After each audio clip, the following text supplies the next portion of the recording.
Hi guys! Nandito kami ngayon ni Tedoy sa Escape Tsunami for Brain Rot. Excuse me. May bumara. At ito nga, sinusubukan ni Tedoy, nabigyan ako niya ng brain rot. Kaso, pareho kaming nagtaka dyan kasi hindi na naalis yung accepting na yan. Yun pala, parang mga ilang beses pa na dyan, saka ko lang na-gets na nagbabag yung Escape Tsunami for Brain Rot.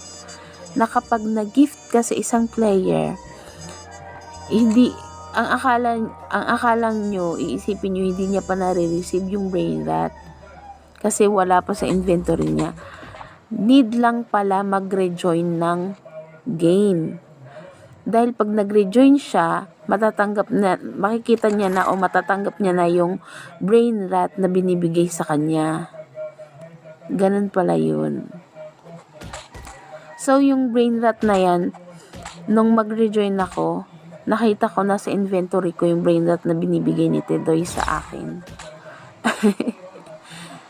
So, kapag kasi nag-gift kayong dalawa or nagbigay ng brain rot, same kayo magbabag, kaya pareho kayong need na mag-rejoin sa game. So, hanggang dito na lang. Bye-bye!